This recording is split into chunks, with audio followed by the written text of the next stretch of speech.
Thank you to ZocDoc for helping us make this video. Today we're going over the most epic survival stories in history. Poon Lim.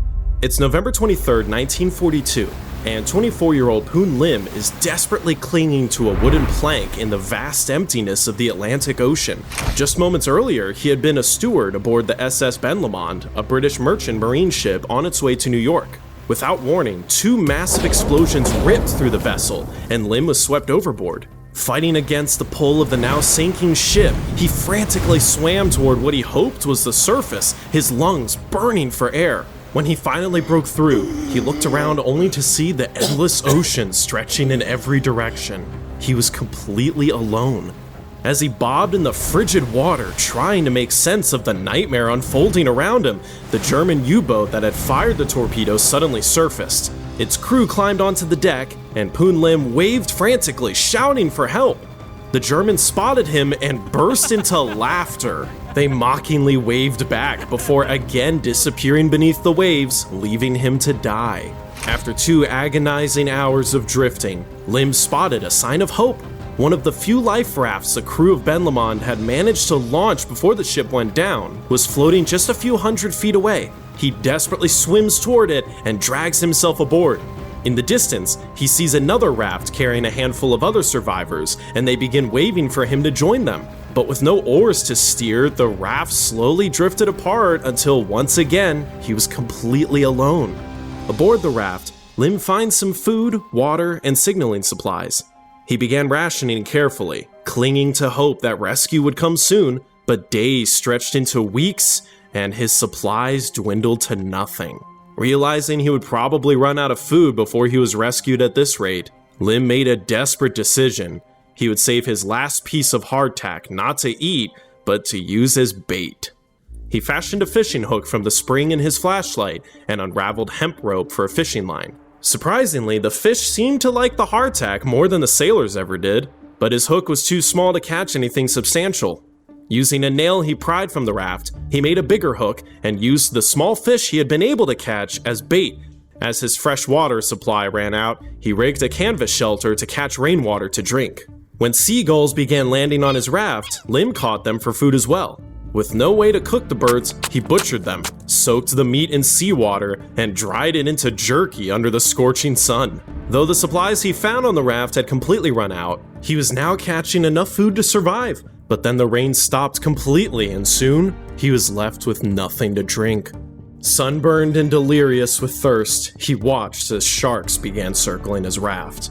In this moment, Lim comes up with an idea only a man staring at death could come up with. But before we get into that absolute crazy thing that Poon Lim does to find something to hydrate with, have you ever wondered if your weird symptoms are also just from dehydration or something much more serious? Oh no, I think I do have ribose 5-phosphate isomerase deficiency. One of the worst things about the modern internet is it's so easy to search your symptoms and completely freak yourself out. But with the help of today's sponsor, ZocDoc, you can quickly find a doctor to help put your mind at ease. ZocDoc is a free website where you can search and compare high-quality, in-network doctors, choose the right one for your needs, and click to instantly book an appointment. From mental health to dentistry, eye care, skin care, and everything in between. Even if you don't have ribose 5-phosphate isomerase deficiency, ZocDoc makes it easy to book in-network appointments with more than 100,000 healthcare providers. With ZocDoc, you can filter for doctors by insurance, location, and specialties, and see reviews by verified patients so you can choose the best, most convenient care for you. When you've found the doctor you need, you can see their actual appointment openings, choose a time that works for you, and instantly book a visit with just a few clicks. Plus, ZocDoc helps you get appointments fast, typically within just 24 to 72 hours of booking, and you can even score same-day appointments. And even better, if calling someone and talking on the phone sounds scarier than any of the survival stories in this video, you can book an appointment right on ZocDoc. No need to talk on the phone at all. ZocDoc lets you do everything online so you can quickly make an appointment. Stop waiting, stop guessing, and start getting the care you need. Go to ZocDoc.com/serioushistory to find and instantly book a top-rated doctor today. Using seagull remains as bait, he tries to catch one of the sharks. He gets a bite and he uses all of his strength to pull the giant fish out of the water. Desperate beyond reason, he cuts it open and drinks the blood from its liver. A few days later, a cargo ship appears and Lim shouts to them in English, begging them to save him. But they ignore his request, the crew assuming he was a Japanese sailor. Later, American Navy patrol planes spot him and drop a buoy to mark his location for rescue. But before they could return, a violent storm swept Lim and his raft away into the vast ocean. Months pass, and Poon Lim gives up counting the days he has been lost at sea. Starving and sunburned, he's about to give up. But one morning, while gazing out at the water, he noticed something different. The color of the ocean had changed. He had drifted closer to shore. But where was he? And more crucially, could he survive long enough to be found? Finally, on April 5th, 1943, 4 months after the Ben Lomond's sinking, a Brazilian fishing boat spotted him just 9 miles off the coast of northern Brazil. Using the last of his strength, he stands and shouts for help, and the fishermen come to his rescue. By this point, Lim had lost 20 pounds and was so weak the fishermen had to lift his emaciated body from the raft into their boat. In a Brazilian hospital, Lim learned he was the sole survivor from his ship. He had survived for 133 days, drifting alone in the Atlantic Ocean. Poon Lim makes a full recovery and is later told that no one had ever survived longer on a raft at sea. He quickly replied, "I hope no one will ever have to break that record." Hugh Glass.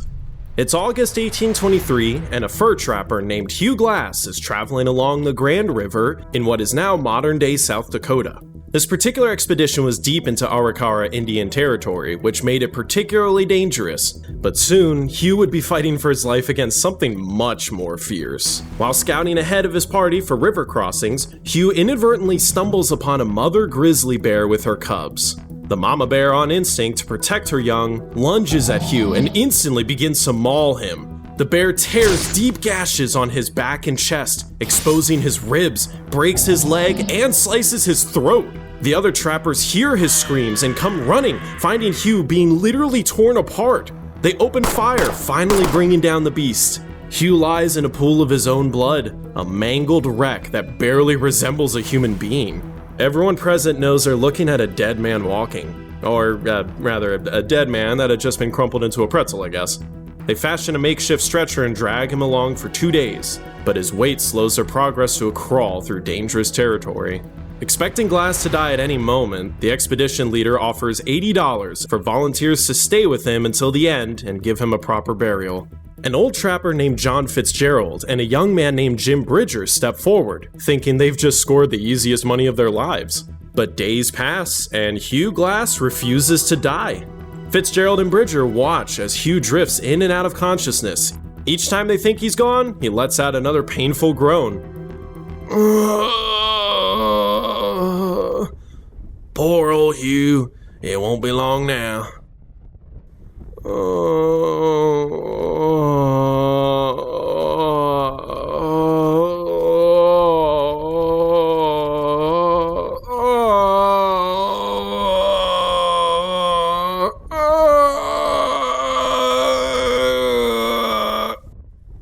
Yep, any minute. Oh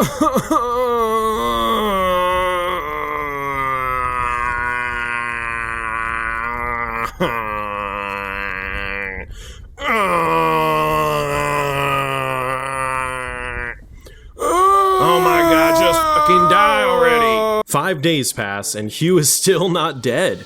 The trappers begin to panic. What if the Indians find them? They'd be sitting ducks. Hugh is obviously not going to make it, and there's no reason for him to take them with him. So in a moment of cold calculation, they decide to take Hugh's rifle, knife, and supplies and abandon him alone in the wilderness. Fitzgerald and Bridger quickly catch up with the main expedition and report that Hugh Glass had passed away. The other men accept this without question. After all, they'd seen what the guy looked like when they left. But against all odds, Hugh Glass did not die, and he finally wakes up only to find himself all alone and stripped of all his weapons and supplies. Enraged that Fitzgerald and Bridger had left him to die, he tries to stand but discovers his shattered leg won't support him, and his entire body is covered with deep wounds. With grim determination, he sets his own broken leg and begins an impossible 200-mile journey toward Fort Kiowa, crawling on his belly like a broken animal. Every day he drags himself a few agonizing miles, eating berries, roots, bark, and bugs to survive, Maggots hatched from fly eggs in his festering wounds and begin devouring the rotting flesh on his back, which is super gross, but actually probably saved his life by preventing a deadlier infection that would have killed him. While any sane man would have surrendered to death, Hugh is driven by one burning obsession: revenge against the men who betrayed him, so he continues to drag himself along the river. But by this point, Hugh was starving. The berries and bugs he had been eating were not enough. He discovers a pack of wolves feasting on a freshly killed buffalo calf. When the wolves leave, he crawls to the carcass and claims it as his own, setting up camp and gorging himself on meat until his leg heals enough for him to limp onwards. Hugh reaches the Missouri River, and there, some friendly Lakota Indians give him a boat which he uses to float downstream. Finally, in October of 1823, Hugh Glass limped into Fort Kiowa. Against all odds, he had survived not only a vicious grizzly bear attack that should have killed him, but also a 6-week, 200-mile journey back through the wilderness, all alone. Now, for most people, surviving such an ordeal would probably be the end of their life on the frontier. But Hugh Glass couldn't forget the men who had left him to die. He wanted revenge, so as soon as he fully recovered, he bought a new rifle and supplies and set out to hunt down Fitzgerald and Bridger. For months, Hugh tracked through the wilderness, following the trail of the expedition that had written him off as dead. And on New Year's Eve, 1823, he walked into Fort Henry and found his former companions. The trappers stared in absolute terror as they watched a man who they thought was dead walk directly towards them. Once they confirmed he wasn't a ghost that was trying to haunt them, they peppered Hugh with questions, which he answered patiently.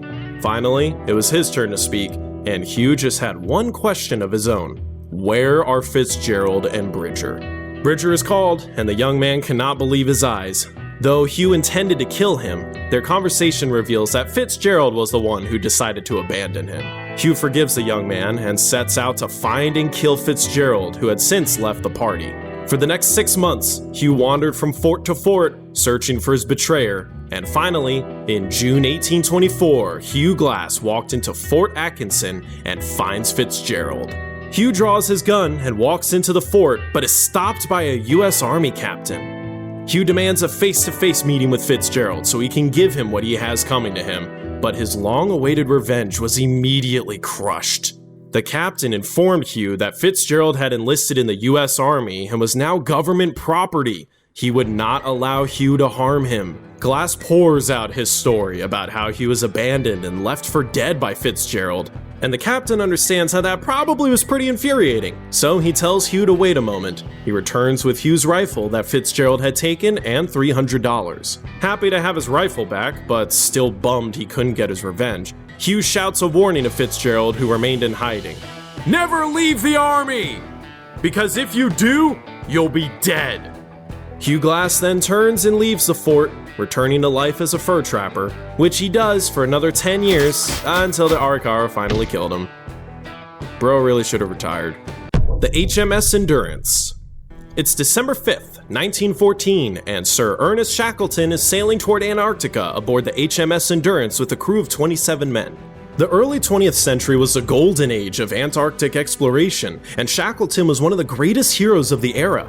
In a previous expedition, he had come within just 97 nautical miles from becoming the first man to reach the South Pole, but he was forced to turn back when he ran out of supplies. Before he could attempt it again, Norwegian explorer Roald Amundsen beat him to the prize, which was super frustrating.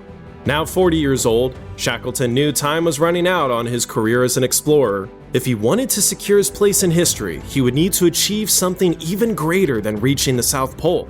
And that was exactly what this expedition aimed to do. Shackleton planned to be the first man to walk across the entire Antarctic continent, passing through the South Pole. This would probably take an entire Antarctic summer. His team would need to be perfect, but Shackleton was confident they could make history by accomplishing the impossible. But as the Endurance entered the Weddell Sea, Shackleton and his crew could see that something was not right. This should have been the peak of the Antarctic summer. Yet due to unusual weather that year, the sea was choked with ice. As the Endurance pushed closer towards the continent, the ice grew thicker and more threatening, and by January, the ship was completely frozen in place. Shackleton's crew tried desperately to chip away the ice and free the Endurance, but it was hopeless. Soon the brief summer season had passed, and without any other option, they were forced to wait until the ice would break during the next spring.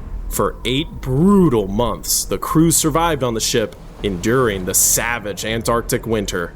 Shackleton worked tirelessly to maintain his men's morale, organizing games and sing-alongs, but in his private journal, he confessed his deepest fears about their situation. His only goal now was getting his men back home alive. In September 1915, the ice around the Endurance began to melt. The crew initially celebrated, thinking they were finally free. They had no idea their nightmare was about to become so much worse. As the ice melted, massive chunks began pressing against the ship. As the pressure from the ice sheets grew worse, the damage became so bad that by October 24th, water was pouring into the cabin. Shackleton gave the order to abandon ship, and the crew frantically unloaded supplies onto the ice sheet before watching the Endurance disappear beneath the surface forever. Shackleton hoped the ice sheet would drift them close enough to an island where he had cached supplies, but as the Antarctic summer progressed, the ice literally melted beneath their feet. Food grew scarce, and eventually, the sled dogs were shot to provide meat for the starving crew. Shackleton led desperate marches across the shifting ice floe, trying to reach solid land, but every attempt failed. They had to establish new camps while the ice was rapidly disintegrating beneath them. On the evening of April 8th, the ice sheet the crew was camped on suddenly began to split apart. Shackleton immediately ordered his crew to load the 3 remaining lifeboats from the Endurance and set off as their previous campsite crumbled apart. As they sailed through the night, one boat was lost in the darkness, crushing the spirits of the survivors. Shackleton had initially planned to head for Deception Island, but it proved deceptively difficult to reach. With his crew freezing in -20 Fahrenheit temperatures, he was instead forced to land on the barren wasteland of Elephant Island. As the men from the 2 surviving lifeboats unloaded their meager supplies, they spotted something miraculous on the horizon. The 3rd lifeboat had somehow found them. The crew reunited in tearful celebration, but reality soon set in. Elephant Island was a frozen hell. No whaling ships visited this desolate rock, and it had virtually no wildlife to sustain them. If they remained here, it would mean a slow, cold death for everyone. These men had trusted Shackleton with their lives, so he decided to risk his own to save them. He ordered his carpenter to repair and modify one of the lifeboats, the James Caird, which he and 5 others would use to attempt an 800-mile journey to South Georgia Island. He selected navigator Frank Worsley to join him, and he would assign him the near impossible job of guiding their tiny boat across some of the most dangerous waters on Earth, using only a map and a sextant.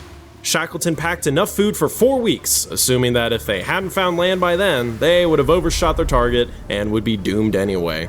The 6-man crew launched from Elephant Island on April 24th, putting their lives entirely in Frank Worsley's hands. For 14 hellish days, the James Caird was battered by 20-foot waves while ice formed on the boat and crew. Worsley navigated from memory and the few precious hours of daylight each morning provided. Finally, on May 8th, South Georgia Island appeared through the mists like a mirage. The tiny boat made landfall 2 days later. Against all odds, Worsley had successfully guided them to their destination. Though they had made it to the island, the 6 men were far from rescued. The James Caird had landed on the south side of the island, while the whaling stations Shackleton desperately needed were on the opposite side. He could either try sailing around the island, risking being blown off course, or attempt something that had never been done, climbing over the glacial mountains that stood between him and civilization. Shackleton chose Worsley and another sailor to accompany him on his final gamble. With no map to guide them, they set out at 2 a.m. on May 19, 1916, and began up the mountain.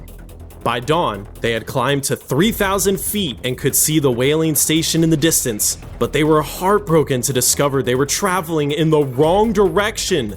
They had to backtrack and continue through the night in complete darkness. By the next morning, they could make out the whaling station far below, and at 7 a.m., they heard a steam whistle, the first human sound they had heard in 2 years that wasn't their own. On the morning of May 20th, 3 skeletal figures with matted hair and wild beards stumbled into the Stromness whaling station. The whalers didn't believe the man claiming to be Ernest Shackleton. He had disappeared 2 years ago and was presumed dead.